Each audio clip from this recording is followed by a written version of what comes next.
Hey guys, how's it going? And welcome back. The iPad Pro 11-inch M2. Oh, this is such a beautiful iPad. You gotta buy one. What are you waiting for? Get out of here. Go to Apple's website and buy one at your local Best Buy, if they have it in stock. Anyways, or your cellular phone carrier, like I did with Rogers. However, Rogers only does carry the 128 or the 256 gig version of the iPad Pro 11-inch. You can get 128 right to 2 terabyte, and when you go to the 128 to the 512 on either one of these iPads, you're only getting 8 gigs of RAM. But if you go 1 terabyte or 2 terabyte, baby, 16 gigs. Whoa!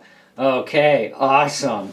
Anyways, in the meantime, this little puppy is the one we're going to concentrate on, okay? And so it's 5.9 millimeters thick, or 0.23 of an inch. That's pretty freaking thin, okay? Our big brother is 6.4 millimeters, or a quarter of an inch thick. Much bigger and thicker. Now, of course, we do have 4 speakers in this thing. 2 on the bottom, 2 on the top, or in this case, we're in landscape mode, so they're off to the sides. And they are loud. They got great bass, mid, and treble response, but also very loud. And even at full blast, no distortion. Awesome. Anyway, great sound too. Oh, just awesome. Now you can get these in either a Wi-Fi only version, which to me sucks, okay? I mean, seriously, there are places that have lousy Wi-Fi access, okay? And then you've got the Wi-Fi and cellular like mine, and you can buy them outright either way. But through your cell company, you are stuck with Wi-Fi and cellular version because they need to make money off of you. And they will, trust me, because your phone bill's going to jump too just to get a shared plan to get this thing. Anyways, I love the cellular mode, and it's 5G, okay? And it's fast. I love it. Anyhow, so we've got three microphones up top. Basically, you got 2 at the very top, 1 in the front. You got another one on the side over here, and then your 1 on the back. So you got 5 mics. That's nuts, right? 4 speaker sound system, like I said, is great. Magnetic connector. So if you have the iPad Pencil 2, which is what you're going to need because no other pencil is going to work, it has to be this model. Okay, same as this won't work on iPads that require the version 1. Okay, so version 1 gets version 1 pencils, and version 2 machines get version 2 pencils. That's just the way it goes. So, you know what they say, suck it up, buttercup. Anyways, that was $190 in tax out the door at Best Buy for that pencil, and it kind of hurt a little bit, but I really didn't care because I wanted it and I needed it, and yeah, it's useful in so many ways other than just drawing and doing art stuff. Okay, you can pretty much run everything on your tablet with the thing, and it's great. Anyways, so we do have USB-C in this thing. Yes, we do. We also got another benefit. We have Thunderbolt / USB 4 as well. So that means you can use your Thunderbolt drives and get some real cookie power crunching numbers going with file transfers. It is really nice to have a Thunderbolt drive access on an iPad and Type-C. And it'd be nice if they would have done Type-C on the iPhone 12 mini too, but I guess I didn't think that far ahead of the game. Anyways, so, but I do like it. I think it's great. Liquid Retina display, of course, IPS panel, 2388 by 1668, so that turns out to be 264 pixels per inch. ProMotion technology in this one, not XDR. You need the 12.9 inch to get XDR, but this does still have ProMotion as well. Anyways, the creme de la creme of this thing, you can check out all the specs yourself on Apple's website.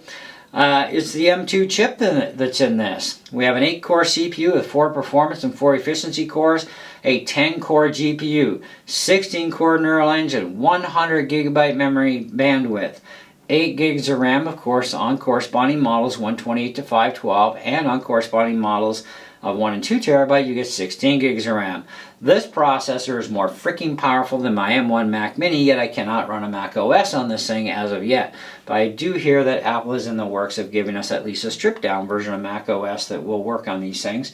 And I'm pretty darn sure Well, I'm about 99.8% sure that Apple will be doing it as a dual boot system where you will have the option, because they do not want to turn this into a Mac operating system solely device. They want to have it both ways. They need to keep it both ways. Otherwise, they are going to totally piss off every person on the planet that has a PC for their main computer in their house, and they're going to be forced into Mac OS. They are not going to go for that. So it will end up being a dual boot option, because there are a lot of PC people that do not like Android or any other system out there, but they love the Apple iPads, they love the iPhones, they just hate Mac OS. And so yeah, it would be done as an option. Now, just so you know, I did try a little experiment myself, and I got a 64 gig stick here that's USB, well, it's A and C actually, because I can just flip it around, but I put Ventura on this, plugged it in, yeah, it finds it and everything, sure. Let's double click the thing to launch it. Not going to happen. So there's no way to put, and I even tried it with a OCLP version Ventura, I believe. I know for sure it was a raw one, like a normal standard legit version. It wouldn't do anything though. It's gibberish, so it can't do anything. So we're not quite there yet as far as macOS capability, even though it is a actual M2 chip that sits in our M2 computers. It's probably a firmware lockout thing where it just can't natively throw in a Ventura operating system yet. So anyhow, that's the way it goes. Cameras are awesome. 4K out the back, top side. Top side on the front is going to be 1080p. Tells you about all this stuff. You can check all these specs yourself. It's not a big deal. Anyways, DaVinci Resolve. Now, I've done a video editing test on this. I was green when I went into it with you guys, and hey, it worked out fantastic for me. And I got the video done in under 20 minutes, I think. But this is great. This is a very powerful program. Like, iMovie can't even touch this thing, you know. But if we want to go ahead and we want to trash something, we can trash it, but we got nothing in here to trash yet. I got this view as well. You can go and you can flip between that and change all your color bars and gain offsets and all this jazz. It's a nice program. I like it on the Mac as well, and for navigating with iOS it works pretty good. I was quite impressed that as difficult as it kind of seemed, it was nowhere near the pain in the butt that iMovie is for iOS. Yeah, if I'm going to pick between two movie editors, between iMovie and this, I'll take this any day of the week on the iPad, hands down.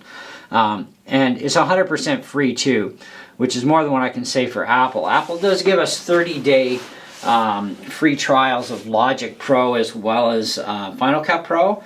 I haven't tried Logic Pro yet. I'm going to, because I hate GarageBand on iOS with a passion. And I'm really not fond of iMovie because navigating is a real pain, where DaVinci is so much easier to navigate to my files on my drive and all that jazz. So DaVinci wins in my books, okay? I mean, it's just the way it is. But I do have coloring book programs. I got a charcoal program where you can use the pencil with, and you can also give yourself a big full screen to give yourself lots of room there. It's actually a pretty good program. This one here is like Auto Sketch. You can do the same thing, make it wide. This has a lot of tools in it, and when you're going to go change your colors around and stuff, you have a lot of options here, stuff you can do. It is crazy. And it's a 100% free program too. I think it's probably the best program if you want to do sketching, right, and whatnot. But if you want to do like stuff with charcoal and whatnot, the charcoal program works pretty good. I haven't tried any of that sort of thing though with the other one. So, but I like to doodle and stuff, and so an Apple Pencil to me would be practical, right? And that's kind of the reason why I got the Apple Pencils for doodling. But also, it makes it so much more easier for me to navigate through OnSong, because my fingers sometimes will get in the way, right? And so the pencil makes it more pinpoint accurately. The hover feature also is on both the 12.9 and the 11. And I think it might be available in the M1 processor to iPad Pro. I'm not going to swear to it because I don't know. I don't have one and I haven't looked them up. I was looking up more towards this. So, but I'm pretty sure Apple Pencil may be supported on the M1. You'd have to check for yourself though. But hover feature is nice. It really is. So I find it's more better for when you're going to go after something more specific, and then you can pinpoint it right there and go ding, and then you get it, type of thing, right? I like that. I haven't used FaceTime on this thing. I have surfed the internet between Chrome and Safari. Both of them are pretty much fine either way. I don't see a big deal. I do prefer Chrome myself. I'm more of a Chrome fan than Safari, but it's just my choice, like anything else. I do have some cheesy arcade games on here. They all work quite well, no hassles at all. So that's been fine. Freeform comes with the operating system. And Freeform's kind of a neat little sketchy doodly program thing that you can do stuff with. And it's part of the OS, comes with it. But I've only found one bug, and it's a random thing that happens. I don't know which program it is that's doing it specifically, but it does happen randomly, where I'm in landscape mode here, and then I get out of the program and I want to go back to this way, but then my time and date and all my battery and stuff is still going down the side in landscape mode, and it's like, oh man, and how do you get away with it? Well, you can't just rotate it back and rotate it back. That didn't seem to work, so what I found was just shut it down and restart it, and it clears it. So I think that's just an iOS bug that's interfering somewhere with one of my programs, or maybe it's just an iOS bug, I don't know. But anyways, as far as where I would put this thing in the overall spectrum of things, everything, I'm not unhappy about anything, okay? Other than that one little random bug, which I'm sure will get cleared up with iOS 17, but hopefully. Anyways, nothing is perfect. So as much as I would love to say, oh, this is so 4 3/4, I can't, because I don't think it is worthy of a 4 3/4 review. I think maybe 4.5 is very reasonable, with a high recommendation that if this is something you're after, this size category, power capability, you know, then yeah, definitely I would say, frick, go out and buy it, man. Like seriously, custom order from Apple or get it from, you know, your nearest whoever, type of thing, whatever. Yeah, I'd say if your needs are far expanded beyond this, then go to the 12.9, you know, type of thing, right? There is a couple of extra features in the 12.9 that are not in this one, obviously. Do you need them or not? If you don't, then yeah, well, you can still get the 12.9, but, you know, or you can go to the 11. I like the 11. I feel more comfortable myself with the 11. The 12.9 is more like a laptop screen, but, you know, they're small either way. But you can go external screens if you want to. I've easily hooked this up to my 4K 27-inch. It's been fine. You know, but otherwise, yeah, I'd say it has to be at a 4.5. It's not perfect. I think that's about where I would sit it, is just in that general area of 4.5. Yeah, otherwise I've had no problems, like absolutely zero. And the battery life on this thing is freaking amazing. You know, I'm really impressed with the battery life. And the charge time even, very impressive even with the 20-watt charger. Very impressive, okay? Anyways, that's pretty much what I got for you. This is the review of the iPad Pro 11-inch M2. I don't know, I might have some other videos on this down the road. We'll see. And hopefully if Apple does give us a Mac OS capability on this thing, I'll definitely be demoing that for you guys at that point in time, whenever that should happen. In the meantime, we keep having fun and rocking on, and we'll catch you on the next one. See ya.